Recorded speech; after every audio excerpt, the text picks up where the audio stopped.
If you're so damn smart, he sneered, slamming the contract onto the counter with the flat of his palm. Then translate this. The words sliced through the warm hum of the Old Town Cafe like a blade. Forks froze midair. Even the aging jukebox at the far end seemed to pause its soft Motown tune. But Maya Williams didn't flinch. She simply looked down at the thick legal stack in front of her, Hearth merger documents that had already defeated 3 of the most expensive attorneys in Atlanta, and blinked once. She was 19, black, wearing a faded gray apron that smelled faintly of hash browns and coffee. And yet, for a moment, she stood taller than the man in the crisp navy suit glaring at her. Darius Whitmore was not a man used to being questioned. At 48, he had built Whitmore Tech from a tiny code shop in Boston to a billion-dollar tech empire now headquartered in downtown Atlanta. His boardroom presence was legendary: blue eyes, razor-cut jawline, always 3 moves ahead. But tonight, he wasn't in a glass tower. He was in a diner with chipped formica tables and flickering neon because his delicate, billion-dollar merger that would secure his place in the pantheon of tech titans was falling apart. And he needed a place to think. The waitress had simply brought him coffee, then noticed the furrow in his brow, the red ink he'd scrawled along the margins of a clause labeled conditional termination on market disruption. "Looks like you're wrestling with a bear," she'd said, smiling gently as she sat down a glass of water. Darius hadn't looked up. "It's a contract. You wouldn't understand." "I might," she replied. And that's when he'd snapped. Could a 19-year-old waitress outsmart a room full of corporate elites and rewrite the rules of justice? Maya stood still now, one hand on her hip, the other reaching for a nearby notepad. "Is this the entire contract?" she asked, her voice calm. Even Darius raised a brow. "Does it matter?" "It does," she said. "Context changes things." He didn't answer. He just gestured with a shrug, as if giving a child permission to play with something dangerous, and watched. Maya's fingers moved with quiet grace as she flipped through the pages. Her eyes, dark, focused, scanned the text at a surprising pace. The cafe around her buzzed with low conversations and the clatter of silverware. But she seemed to step into a quieter dimension where only logic lived. "You've got a clause here," she said, pointing, "that lets the other company back out if your stock drops more than 7% after the merger is announced." Darius blinked. "That's not incorrect." Maya nodded, still reading. "It's vague on what counts as market disruption. That gives them wiggle room. Too much wiggle room. Also, the escrow amount they're asking for $400 million locked down with no release triggers. That's not a partnership. That's leverage." Darius leaned forward. "How do you know all this?" Maya didn't look up. "I used to read things like this in class. Emory pre-law. Before my mom got sick.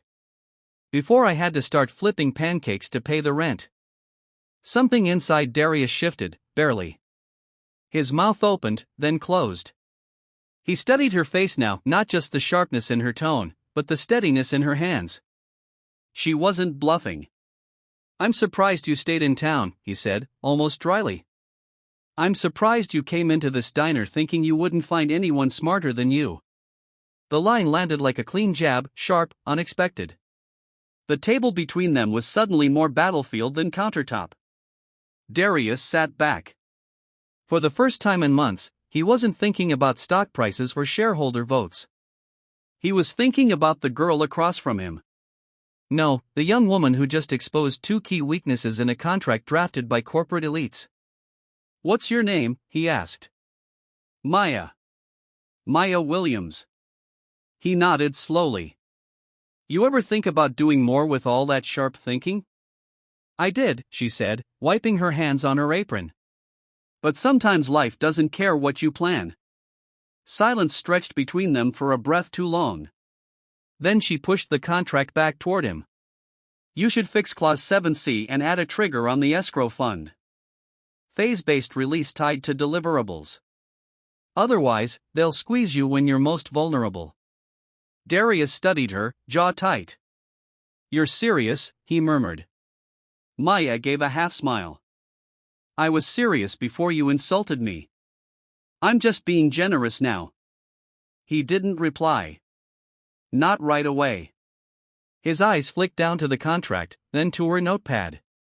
Her notes were clear, concise, surgical. "Can I buy you coffee?" he asked, somewhat awkwardly. Maya glanced at his untouched mug. "You already did." And with that, she turned, walking back toward the kitchen, her steps steady, her head held high.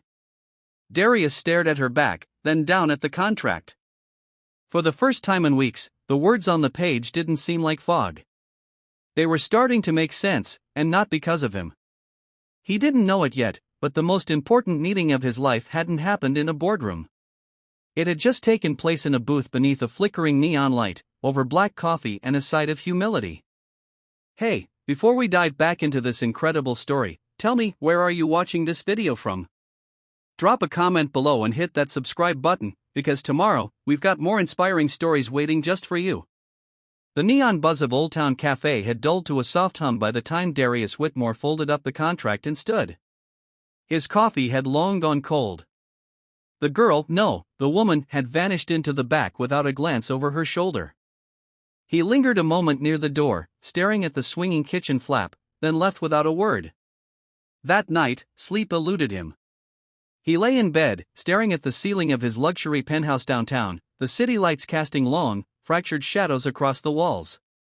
Something about Maya Williams bothered him, not in a way that insulted his pride, though, yes, his ego had taken a blow, but in a way that scraped against the hardened parts of him, the parts he thought had long fossilized. He kept replaying her words, her precision, her composure. The way she didn't flinch when he snapped, didn't shrink when he challenged her. She wasn't playing at being smart. She was smart. By morning, Darius had already had his legal team re-examine Clause 7C and the escrow triggers, and they confirmed it. Maya had been right on both. What infuriated him more was how easily she'd spotted them, things his top attorneys had missed. Later that afternoon, as he sat in a boardroom lined with glass and chrome, surrounded by people in $1,000 suits, Darius found his mind drifting back to chipped counters, cheap coffee, and a 19-year-old waitress who'd spoken about billion-dollar contracts as if she were correcting a grocery list. By Wednesday, he found himself standing outside the cafe again. It was lunch rush. The clinking of plates and the low murmur of casual conversation poured through the slightly ajar door. He hesitated, not used to being uncertain about entrances. When he stepped inside, a few heads turned, not out of recognition, but because he looked wildly out of place in his suit. Maya spotted him immediately. She was carrying a tray of 3 water glasses, weaving between tables like she'd been born in that space. Her hair was tied back in a low puff, her apron a little looser today, her sneakers scuffed. She gave him a look, not hostile, not curious, just aware. "Back for the eggs?" she asked as he approached the counter. "Back for you," he replied bluntly. A pause. Then she set the tray down, leaned forward slightly, and said with no amusement, "I'm working." "I won't take long," Darius said. "I just wanted to say thank you. You saved me from a potential disaster. Millions, at least." Maya blinked slowly. "You sure you want to be seen thanking a waitress?" "That's the thing," he said, sliding onto a stool. "I'm not sure you're just a waitress." She tilted her head, arms crossed. "Now, what else do you think I am?" "Someone who understands systems. Someone who sees through language. Someone who, given a chance, might outthink every junior associate in my firm." Maya stared at him, unblinking. "So, what, you offering me a job?" "Not exactly. I'm offering you a conversation. Off the clock, just a chat." He glanced down at the countertop, then back up. "No suits, no condescension, just coffee. My treat this time." She studied him for a long beat, then nodded slightly. "Come back at 10 o'clock. That's when my shift ends. If you're serious, you'll wait." "I'm serious." "Then I guess we'll see," she said, and walked away. 10 p.m. came. The cafe had thinned out. The old veterans who hung around the jukebox had left. The dishwasher hummed in the back. Maya emerged from the kitchen, wiping her hands on a towel, her apron off, her hair down. She sat across from Darius in the same booth they'd shared nights ago. You're persistent, she said. I'm curious. About what? How you got here. How someone who thinks like you ends up not in a courtroom, not at a desk in DC, but here, at this counter. Maya took a deep breath. Life doesn't follow a script, Mr. Whitmore. I had a plan. Pre-law at Emory, full ride, mock trial champ. Then my mom's kidneys failed. Dialysis 3 times a week.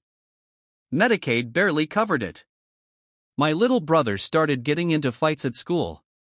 Bills piled up. School had to wait. There was no pity in her voice, just fact, delivered cleanly. I kept studying on my own.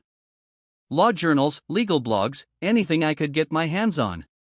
Even started coding, working on a legal literacy app for teens, something simple, interactive contracts, translation tools, stuff like that. But who's going to take a waitress with a half-finished degree seriously? I would, Darius said without hesitation. Maya raised a brow.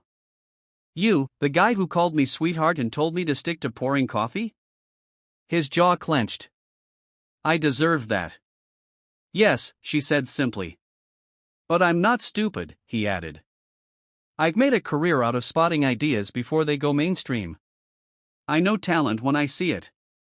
And Maya, what I saw the other night, that wasn't casual talent. That was brilliance. She looked down, her fingers tracing the edge of the table. I'm not asking for charity, she said. Good. I'm not offering it. I'm offering partnership. I want to help you build your app. Resources, developers, funding. You lead. I back you. Maya didn't answer for a while. She glanced out the window where the streetlight spilled gold onto the pavement. You know what the hardest part of being invisible is? She said at last. It's not that people don't see you. It's that they look straight at you and still decide you're not worth seeing. Darius's voice dropped. Then let's make them look again. Her eyes met his. Okay, she said softly. But I don't want to be your project. I want to be your equal. You will be, he promised. Outside, the city buzzed. But inside that booth, something else buzzed louder, possibility. For the first time in a long time, Maya felt the weight of her ideas being taken seriously. And Darius felt something foreign yet welcome, hope. Not in numbers or margins, but in people. They clinked 2 coffee mugs together. The deal was sealed, and a revolution, small, quiet, undeniable, had begun. 3 days later, Maya Williams found herself walking into a place she never imagined stepping foot in: Whitmore Tech headquarters, 29th floor, Boardroom West. Everything was too quiet, too polished. The floor gleamed like a sheet of ice, and the windows stretched so high she felt like she was standing inside a spaceship rather than an office building. She smoothed the collar of her thrifted navy blouse and clutched the worn leather binder that held sketches of her app. A security guard had already asked to see her ID twice. The receptionist had paused, blinked, then said, "Waitress Maya," like it was a punchline, but she'd held her chin high. Darius was waiting just inside the boardroom, already seated with a sleek tablet in front of him. He looked up and offered a smile that was almost nervous, something Maya hadn't seen from him before. "Come on in." "Don't worry, it's just us," he said. She nodded and entered, but her back stayed straight. Just us didn't erase the sting of how the front desk staff had looked at her. As she sat down, Darius gestured toward a second chair. "I had our dev team mock up some early design options for the interface. Thought you might want to take a look." Maya opened her binder instead. "Before we get into that, I'd like to go over a few core priorities. The app has to be accessible visually and linguistically. We're talking about high schoolers, working class adults, maybe even people for whom English isn't their first language." Darius leaned forward, intrigued. "Go on." "I want layered content, interactive scenarios that show what happens when you sign a lease, get pulled over, or apply for unemployment. Real things, real consequences, and plain language." "None," Maya said flatly. "Law shouldn't feel like a weapon only a few people know how to use." Darius nodded slowly. "You think of all this on your own?" She shrugged. I listen. And I've been poor. That's a hell of an education. He smiled at that. But the moment was interrupted by a knock at the door. It was Raymond Teller, Darius's senior VP of Legal Affairs. Late 40s, pressed gray suit, and a jaw too tight to be friendly. He stepped in with a folder and a gaze that flicked to Maya with thinly veiled skepticism. I thought we were having a closed session, Raymond said. We are, Darius replied. Maya's part of this now. Raymond gave a tight smile. Right. The waitress. Maya didn't flinch. Still do weekends at Old Town. The tips are better than you think. Darius stood. Raymond, Maya caught 2 kill clauses in that merger doc that your entire team missed. That so? Raymond's tone was a blade sheathed in politeness. Well, I'm sure she's very intuitive. She's leading the app project, Darius said plainly. I'd like your team to support her with legal vetting and IP frameworks. Raymond raised an eyebrow. You're serious? I'm not in the habit of joking with 9 figures on the line. Raymond nodded, but his face said something else entirely. Of course, we'll be cooperative. After he left, Maya looked down at the table. He's not going to help me. He's going to stall me. Darius sighed. He's old school. He's a gatekeeper, she corrected. And I'm not the kind of person he ever imagined walking through the gate. Darius rubbed his jaw. Do you want me to fire him? She met his eyes. No, I want to earn this, not inherit it. Let me deal with him. But when I ask for something, I need to know you've got my back. Darius nodded. You have it. That night, Maya worked alone in her apartment. Her little brother, Marcus, sat on the couch behind her doing algebra homework while their mom dozed on a recliner nearby with a heating pad on her hip. The apartment smelled of Vicks and spaghetti. On the coffee table sat a used Chromebook covered in duct tape and stickers. That was Maya's entire development lab. She clicked through her notes from the day, eyes scanning code snippets and layout sketches. Her brain ached, but she pushed through. Suddenly, Marcus spoke. You think they're going to let you finish it? She turned. Finish what? The app, the thing for court stuff. You think those rich guys are really going to let you? She stared at her brother, unsure what to say. Then, finally, I'm not waiting for permission. He looked at her like he was trying to understand that level of boldness, then nodded quietly and went back to his math. The next morning, Maya showed up to Whitmore Tech again, this time with 4 mock-up wireframes, a sample module, and a proposal that listed 10 community-based beta testers. Raymond refused to join the meeting. Instead, his assistant forwarded a redline version of her document with the note, too ambitious. Suggest scaling back to protect liability. Maya read the edits, then printed out her original version and marched to Darius's office. She dropped both copies on his desk. I'm not scaling back, she said. Darius read through the notes silently, then looked up. You're right. We go with your version. Maya blinked. That easy? He shrugged. No, but that necessary. She smiled, a small one, the kind you save for moments that feel like private victories. Then she turned to go. At the door, she stopped. He's going to keep trying to block me. I know. Then be ready. Darius nodded slowly, already dialing a number. I'm always ready. As Maya stepped into the elevator, she realized something had shifted, not just in the way Darius saw her, but in how she saw herself. She wasn't playing defense anymore. She was building something, step by step. And nobody, no matter how well tailored their suit, was going to stop her now. The doors closed with a soft ding, sealing her inside a rising glassbox of possibility. And this time, she didn't look down. The prototype came to life on a quiet Sunday morning just after sunrise. Maya was still in her pajamas, sitting cross-legged on the living room floor with her brother Marcus snoring softly behind her on the couch. Her fingers hovered over the keyboard, heart hammering as the interface she dreamed of for 2 years blinked into view. Clean lines, simple language, a start button shaped like a courthouse gavel. She hit begin. The screen loaded the first scenario: you've been pulled over by a police officer. What are your rights? Below it, 3 buttons: say nothing, ask why, reach for license. Each option led to a short animated outcome, some that escalated badly, others that de-escalated. The voiceover was hers, recorded quietly at midnight the night before, steady, patient, not robotic. It wasn't perfect. The fonts were clunky, the animations jerky, but it worked. She sat back and exhaled. It lives, she whispered, more to herself than anyone. At 9:07 a.m., she emailed Darius the link. No explanation, no headline, just a subject line: first breath. He called her 30 minutes later. Is this real? He asked, almost breathless. You tell me, Maya said. I've never seen anything like this, he murmured. You made this on a Chromebook? Yeah. And half a bottle of instant coffee. He chuckled. I'm showing this to our UX team today, with your permission. You don't need my permission, she said.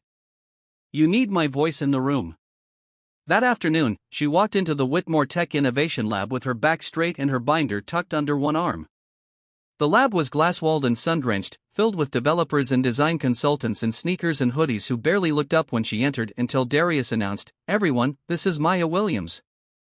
She built what you're about to see from scratch, and she's leading this project moving forward. That got their attention. Some nodded respectfully, others exchanged glances, unreadable. One woman, mid-30s with pink hair and a Stanford hoodie, smiled and said, Hell yeah. Maya connected her laptop and launched the demo. For 15 minutes, the room was silent except for the clicks of the mouse and the voices from her app: scenarios, choices, legal explanations in plain speech. At the end, a round of applause broke out, not thunderous, but real.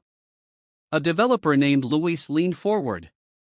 We can polish the animations, optimize for mobile, but the flow is intuitive, the logic path's tight. Where'd you learn design? Maya shrugged. From mistakes. And from watching how people get hurt when they don't know their rights. Over the next 2 weeks, Maya became a fixture in the lab. She sat through UI debates, led storyboarding sessions, and held team huddles at 10 p.m., fueled by diner leftovers and vending machine coffee. She was younger than everyone, less formally educated, and the only black woman in most rooms. But none of that stopped her. Darius, true to his word, backed her at every meeting. But he also watched closely as Maya began forming a leadership style that was nothing like his. She asked questions more than she gave orders. She let junior designers test ideas before senior ones. She listened. And the app evolved. It wasn't just Lawbridge anymore. It was a movement. Then came the school pilot. Maya had suggested testing the app in 3 Atlanta high schools with at-risk youth. She and Marcus printed flyers, created QR codes, and handed them out outside football games and bus stops. On a chilly Tuesday morning, Maya stood in front of 30 high school seniors at Langston Prep, presenting Lawbridge on a classroom projector. She wore a blazer over her diner uniform. It was the only professional jacket she owned. You ever wonder what happens if a landlord keeps your deposit? She asked the class. A girl in the back raised her hand. They keep it. You can't do nothing. That's what I thought too, Maya said. Until I learned that there's a legal deadline, and if they miss it, you can file a claim. No lawyer needed, just a form. The class leaned in, not out of obligation, but genuine curiosity. Afterward, one of the students stayed behind. He was tall, skinny, with sad eyes and a tear-shaped scar on his cheek. You really make this? He asked. Every word, she replied. My mom, she signed some papers last year. She didn't understand them. Now we're getting evicted. Maya's chest tightened. Show me what she signed. I'll walk you through it. He nodded, then whispered, No one ever talks to us like we matter. Maya watched him walk out, her throat burning. She knew that feeling, being talked over, being invisible. Later that night, she sat on the fire escape of their apartment building, laptop balanced on her knees. Darius called. "You okay?" he asked. She told him about the student, about the pilot, about the number of users already engaging with the beta app. "You've started something, Maya," he said softly. "Do you realize that?" "I don't want it to be mine alone," she said. "I want it to belong to every kid who ever had to sign something they didn't understand." Darius was quiet for a moment. Then he said, "Come in tomorrow. We're going to talk scaling, funding, and putting your name on the masthead." She stared out into the city. Streetlights flickered below. Sirens wailed in the distance. She felt tired to her bones, but alive in a way she hadn't in years. "Okay," she whispered. "But you better be ready to build something they can't ignore." And from that moment on, neither of them looked back. It began subtly, the way quiet sabotage often does. A postponed meeting here. A delayed file there. Passwords mysteriously expired. Calendar invites sent but never received. Maya noticed the pattern in the second week after Lawbridge's school pilot went public. What had once felt like momentum now moved in slow drag. On Tuesday morning, she arrived at Whitmore Tech's lab to find her access badge deactivated. The receptionist, all painted nails and practiced indifference, looked up from her desk and said, "You're not in the system this week." Maya kept her voice steady. "That's not possible. I've got a standing pass." "Sorry. You'll need to wait for clearance." An hour passed before someone from facilities manually opened the door. By then, the team meeting had already started without her. Inside the lab, Raymond Teller stood by the whiteboard, dry erase marker in hand, leading a new discussion about refocusing Lawbridge's scope. The air felt colder. "Maya," he said with a thin smile when she stepped in. "Glad you could join us. We were just rethinking some elements of rollout strategy. We're concerned about liability." "Whose concern is that?" Maya asked, setting her bag down. "A few board members, investors. They're worried the app's language might be interpreted as legal advice." Maya folded her arms.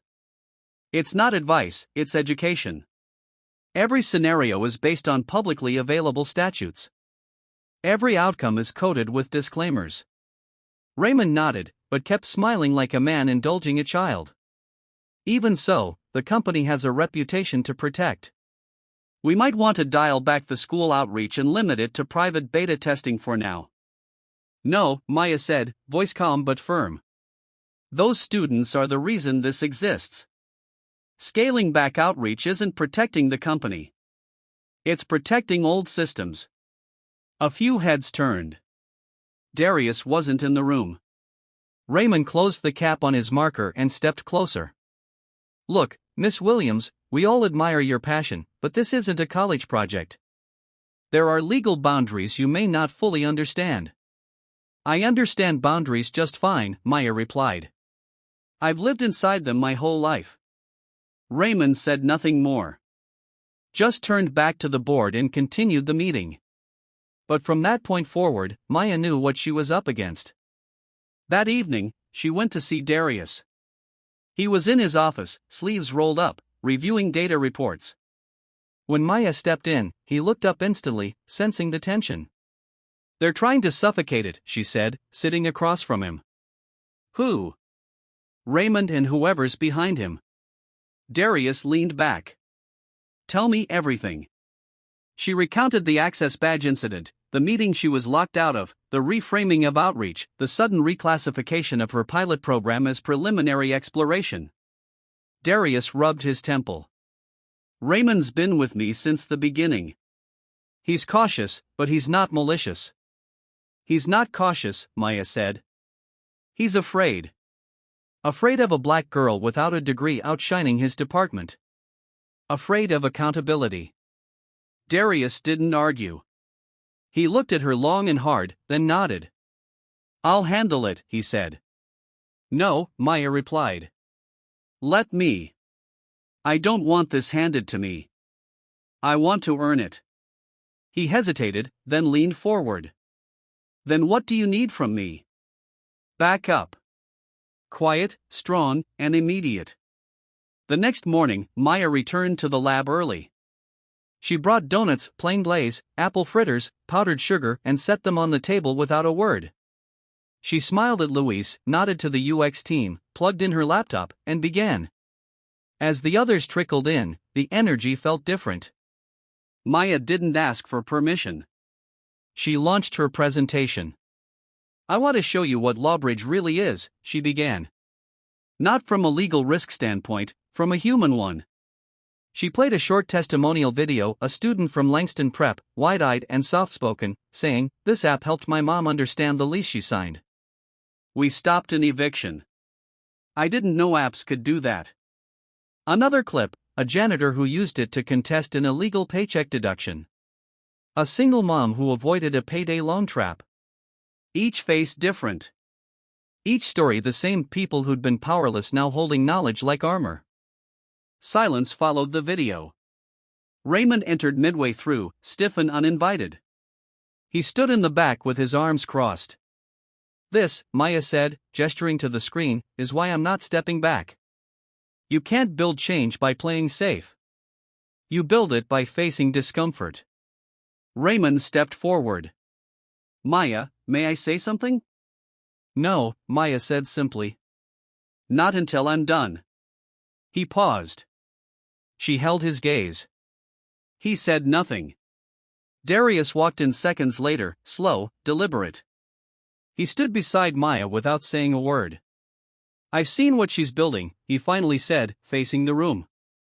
"And I've never been more certain of anything. This company was founded on risk. If we back down now, we betray that legacy." Raymond looked from Darius to Maya, then back. "Understood," he muttered. After the meeting, several developers came up to Maya, nodding, some shaking her hand. One said, "I've got a cousin who needs this app.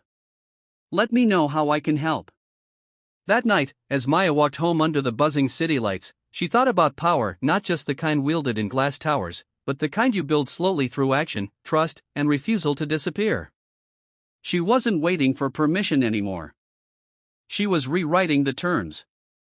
And this time, she wasn't doing it alone. Maya sat at her kitchen table past midnight, laptop glowing faint blue against the yellowed walls of the apartment.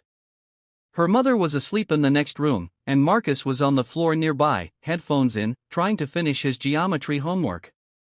The soft tapping of Maya's fingers filled the silence, broken only by the occasional page flip or chair creak.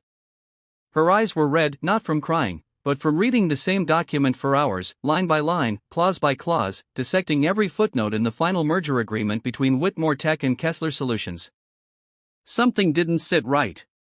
She'd reviewed the summary at least a dozen times, but the language in the schedule titled Contingency Triggers was unusually vague. One paragraph in particular caught her eye: "In the event of a market-based valuation event resulting in a temporary decline exceeding 7% of pre-merger market cap, Kessler retains the right to withdraw from the agreement without penalty." That word, temporary, suddenly jumped at her. "Marcus," she said, pulling the earbuds from his ear gently. "Look at this sentence." He groaned. "Maya, I'm not even passing English. You think I know what market-based valuation means?" She smiled slightly, then turned back to the screen. "It means they can walk away from the merger if Darius's stock drops 7 just for a day. They could tank his value with a rumor, trigger this clause, and leave without owing a dime." Marcus blinked. "That's messed up." "Yeah," Maya whispered. "It is." By the next morning, she was at Whitmore Tech by 6:45 a.m., waiting outside the building with a coffee she barely sipped. She watched the sunrise reflect off the glass tower like a warning. As soon as security opened the lobby, she bolted up to the 29th floor. Darius wasn't in his office yet, so she went straight to the legal archives. With help from a sleepy-eyed intern, she pulled up every version of the contract and began tracing the evolution of the clause. It had been clean in earlier drafts. Then, 3 weeks ago, a revision from Kessler's side slipped in the word temporary. Just that, a single word. By 8 a.m., Darius walked in, carrying a phone to his ear, looking distracted. He paused when he saw her already inside. "Maya, I need 5 minutes," she said. He hung up. What's going on? She placed the printed page in front of him. This clause, Schedule F. It's a trap. He scanned it, frowned. I've seen this. We reviewed it with Raymond's team. They skimmed it. Or worse, they missed it. Look closer. If your stock dips for even one day, Kessler can void the deal and keep their options open. No penalty, no consequences, and right now you're exposed. Darius's expression shifted slowly: disbelief, then concern, then a slow, simmering anger. Why the hell would they put this in at the last minute? Because they're playing you, she said. Waiting for you to announce the deal, let your market bump, then leak a story to drop it. A fake leak, temporary dip. They walk away. Your company bleeds. He stared at her. Jesus. I need you to listen very carefully, Maya said. You either renegotiate this clause now, or you prepare for a public takedown in 3 weeks.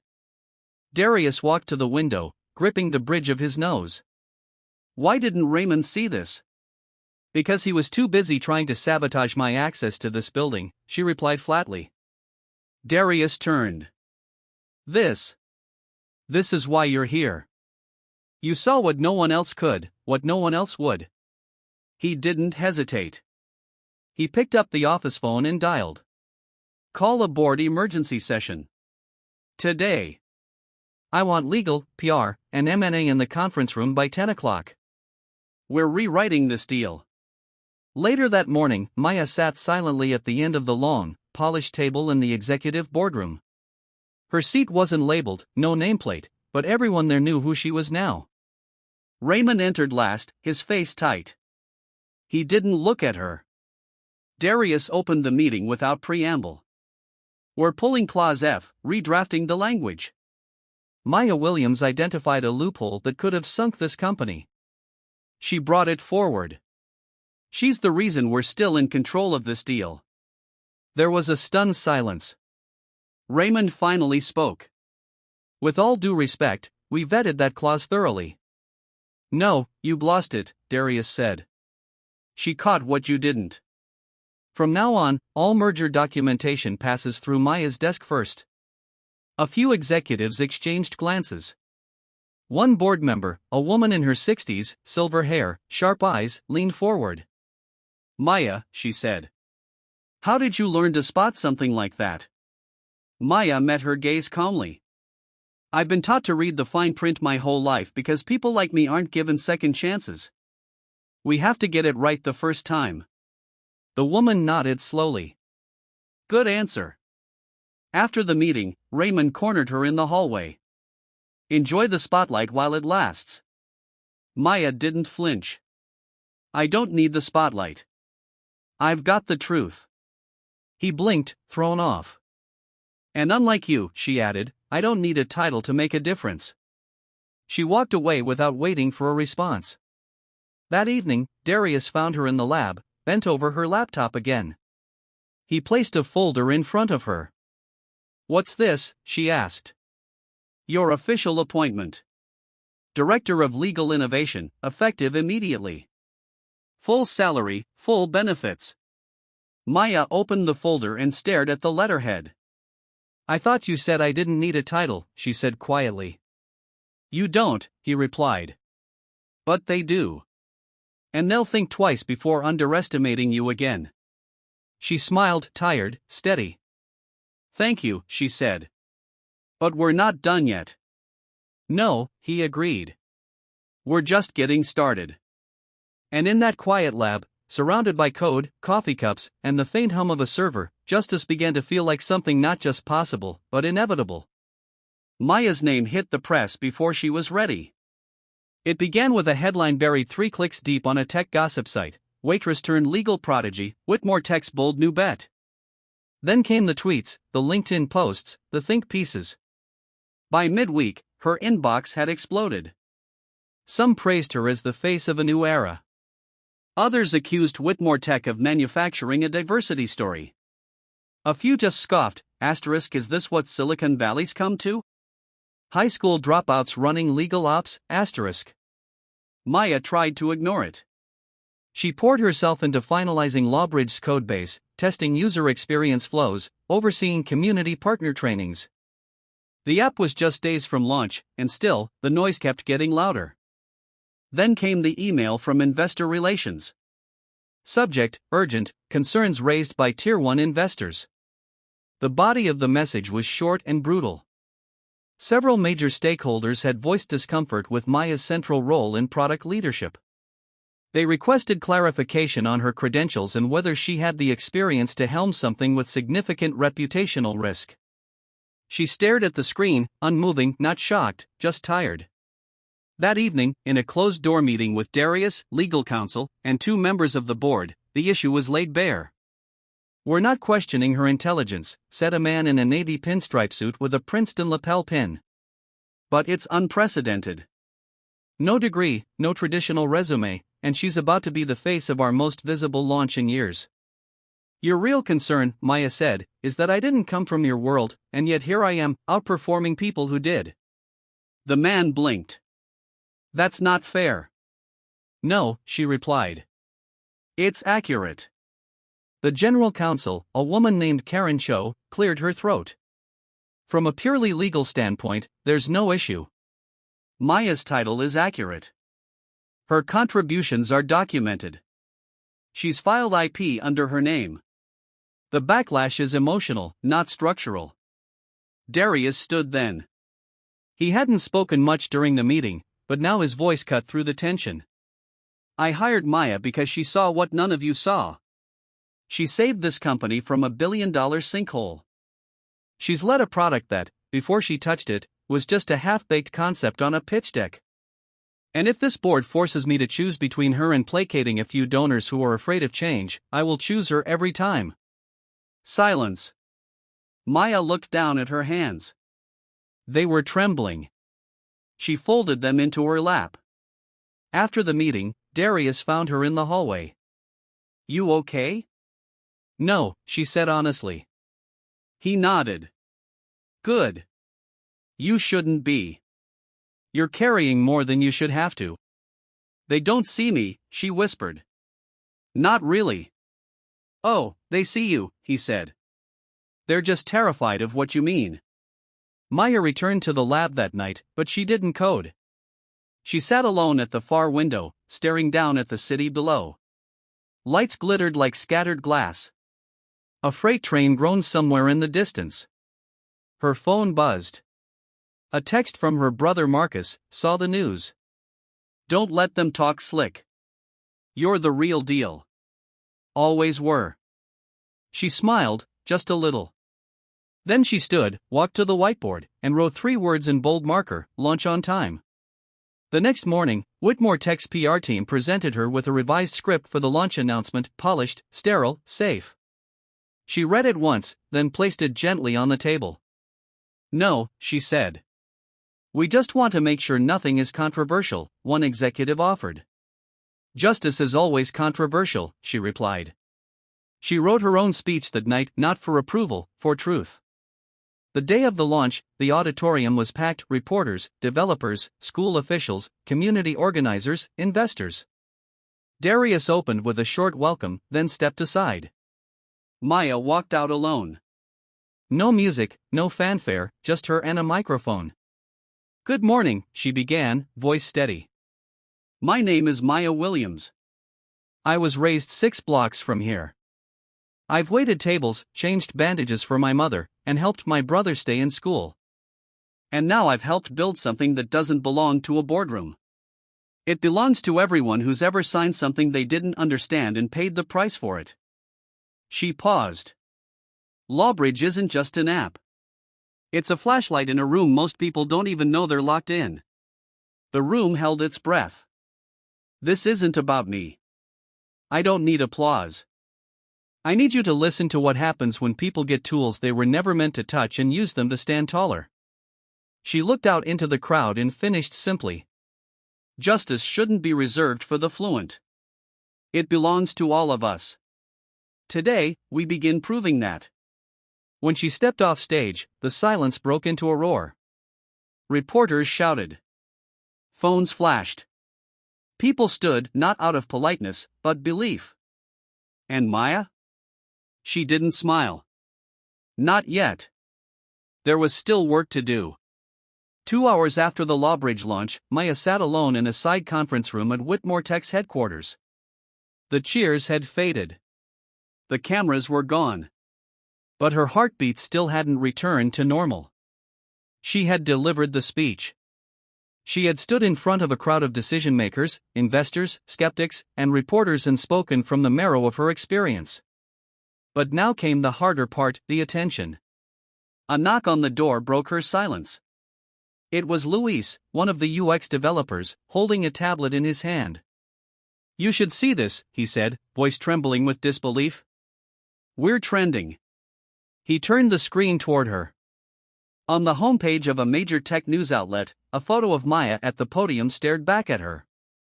The headline read, "The future of law is here, and she wears sneakers and speaks truth."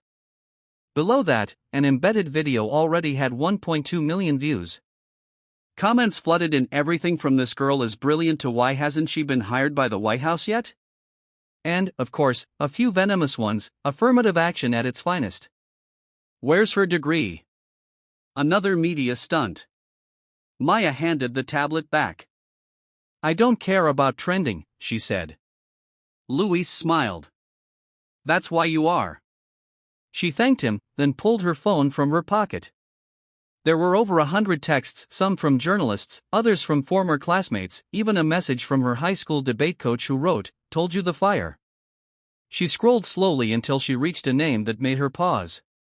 Darius Whitmore. His text read simply, "Board's asking for a meeting today. You ready?"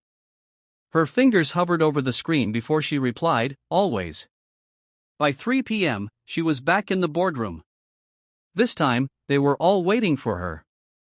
Darius stood as she entered, nodding her toward the head of the table. "This seat's yours today." Maya sat, back straight, shoulders square. She wasn't pretending anymore. She had already stepped into the storm.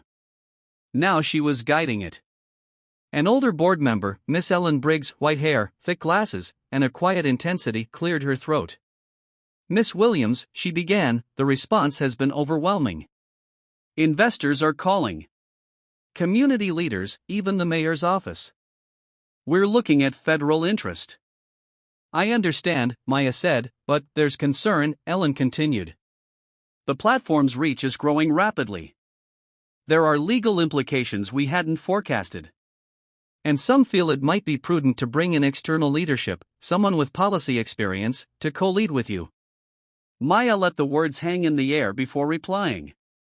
"I appreciate the concern, but I'll remind you I've led every decision this app has made, not out of guesswork, but necessity. I built Lawbridge because I lived the gap it's trying to close. And with all due respect, I won't be managed into silence by a co-leader with no skin in this fight." One of the younger board members leaned forward. "But with federal contracts looming, then it's more important than ever that the person leading this isn't just fluent in systems," Maya said, "but grounded in the lives this app touches." Darius said nothing, but his eyes gleamed with quiet pride. Ellen folded her hands. "Then we'll follow your lead. But be prepared. The next few weeks won't be easy. Success rarely is." After the meeting, Maya walked through the corridors of Whitmore Tech and noticed something strange. People were smiling at her, not politely, not awkwardly, but warmly, like they finally saw her as more than an exception, maybe even as a leader. She returned to the lab and was surprised to see a small group gathered around the main monitor. Luis looked up. "You're going to want to see this." The screen displayed a breaking news banner: "President's office reaches out to Lawbridge for potential collaboration on National Digital Literacy Plan." Maya stared. "Is this real?" Luis nodded. "They want a pilot version of the app adapted for federal use in community centers. Free." The room buzzed. But Maya wasn't smiling. Not yet. Instead, she stepped outside into the alley behind the building. Cool wind brushed against her face. She pulled out her phone and dialed a number she hadn't used in months. The voice on the other end answered, cautious. "Hello? Maya Williams, she said. Remember me? A pause. Then, of course I remember. I heard your speech. It was Professor Annette Sloan, Maya's former pre-law mentor at Emory, the woman who once told her she had the sharpest mind in the freshman class before Maya dropped out without saying goodbye. I didn't finish what I started, Maya said. You just finished something bigger, Sloan replied. I want to come back, Maya said quietly. Not because I need the degree to prove anything, but because I want the education I didn't get to finish on my terms. Sloan was silent for a moment. Then your seat is still here. It always was. Maya hung up and stared at the sky. Gray clouds loomed, but a strip of gold light broke through the edges. That night, she returned home to find Marcus on the couch watching her speech again. You really said all that? He asked, eyes wide. She nodded. And I meant every word. He grinned. I told my teacher my sister made an app that might get on the president's phone. She laughed, soft and disbelieving. That's probably the first time I've ever made national news with a hoodie and no makeup. He leaned his head on her shoulder. Still looked like a boss. Maya closed her eyes and let the moment sink in. She wasn't here because someone gave her a seat. She was here because she'd built her own table. And now everyone wanted to pull up a chair. It was nearly a year to the day since Maya had first slid that thick contract across the counter to Darius Whitmore, daring him to believe she could translate more than just legalese. Now she stood on a makeshift stage in a community center in Birmingham, Alabama, staring out at a room packed with kids, parents, teachers, and elders wearing Sunday best on a Wednesday. Behind her, a banner hung from the ceiling in bold blue letters, Lawbridge, free legal education for everyone. The mayor sat in the front row, a local pastor, 2 members of Congress. But Maya only had eyes for the rows of young people looking up at her like she was something between a teacher and a revolution. She took a breath. You ever been told to sign something without knowing what it meant? She asked the crowd. Murmurs of yes rippled through the room. One man in the back said out loud, more times than I can count. Maya nodded. Lawbridge started because I watched my own mother sign away a medical payment plan she didn't understand. I watched my neighbors get evicted, arrested, trapped because no one told them what a clause meant. No one told them they had the right to ask questions. So I started asking. The crowd clapped, soft but honest. Now, thanks to partners across the country, Lawbridge is available in 27 states. It's in libraries, classrooms, probation offices, and even shelters. But more than anything, she said, glancing toward a cluster of students wearing black hoodies and earbuds, it's in your hands, and that's where it belongs.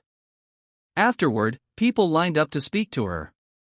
A single mom asked if Lawbridge could help her fight a predatory rent-to-own agreement. A retired trucker told her he'd use the app to challenge a traffic fine. A teenager said it helped him understand the difference between a search warrant and intimidation. She stayed until every question was answered, every hug given. Later, she stepped out the back door of the center, breathing in the thick southern air. Darius was waiting by the car. He grinned. You know you just made 3 new politicians cry in public, right? Maya rolled her eyes. They'll be okay. He handed her a cold bottle of sweet tea. You good? She nodded. Better than good. Because there's something else, he said, pulling an envelope from his jacket. What now? She asked, taking it with mild suspicion. Open it.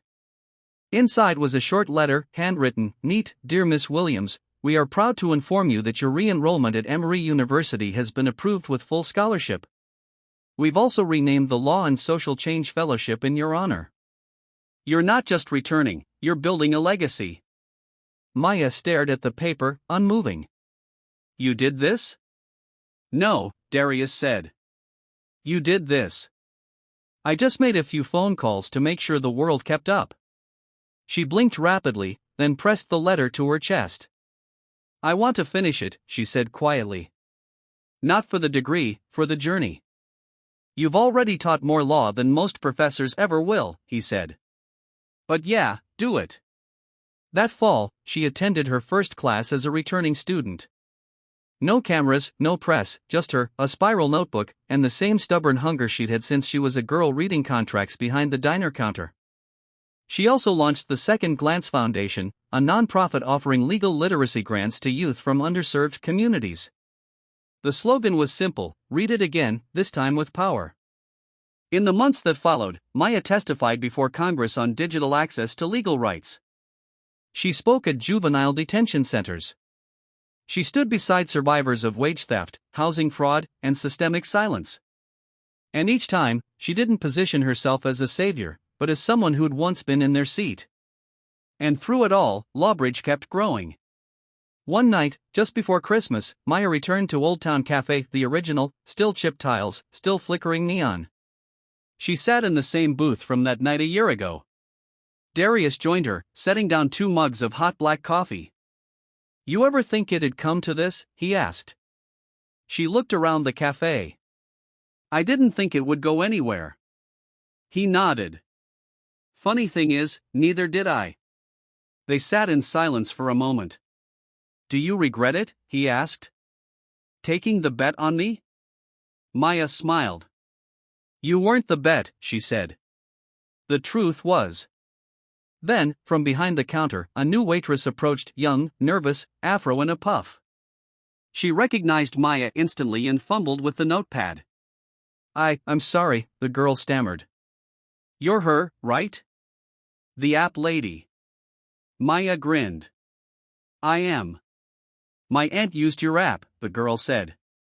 "She got her job back after being wrongfully fired. She said to tell you thank you." Maya reached out, took the girl's hand gently.